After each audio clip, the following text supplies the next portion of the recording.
సాత్వికమైన సంక్షిప్తమైన ఆహారం. ఇదే గుర్తుపెట్టుకోండి. అది దీనికి ప్రధానంగా చెప్తుంది. ఎందుకంటే జఠరాగ్ని ఏ సమయంలో ఎంత ఉద్దీపన ఉంటుందో కూడా మనకి వైద్యశాస్త్రం చెప్తుంది.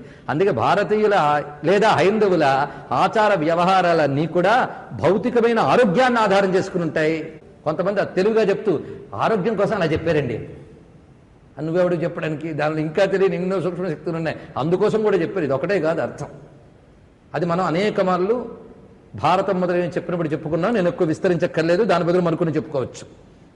ఇలాగ ప్రతిదానికి కొన్ని వ్రత నియమాలు ఉన్నాయి. ఇందులో ముందు భోజన విషయం చెప్పాను, ఇంకా మరికొన్ని తర్వాత చెప్తాను. వ్రతాలు అయిన తర్వాత ఈ వ్రతాల్లో భీష్మ పంచక వ్రతం, రోజు విష్ణువారాధన చాలా శ్రేష్టం.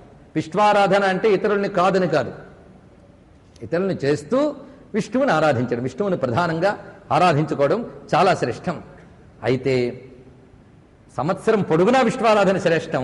అందులో దక్షిణాయనం మరీ విశేషం విష్ణువారాధనకి అనే మాట చెప్తున్నారు. ఈ దక్షిణాయనంలో ప్రధానంగా చాతుర్మాస్యం చాలా శ్రేయస్కరం అని మళ్ళీ వివరించారు. ఈ చాతుర్మాస్యంలో కూడా అంటే అది చేయలేకపోతే ఇది సంవత్సరం పొడుగునా చేయలేకపోతే చాతుర్మాస్యం చేయండి, అది చేయలేకపోతే కార్తీకం. ఇక్కడ కార్తీక వ్రతం గురించి చెప్తున్నాడు. ఈ కార్తీక మాసం అంతా కూడాను చేయగలిగినటువంటి విశేషాలు ఇందాక మనం చెప్పుకున్నాం.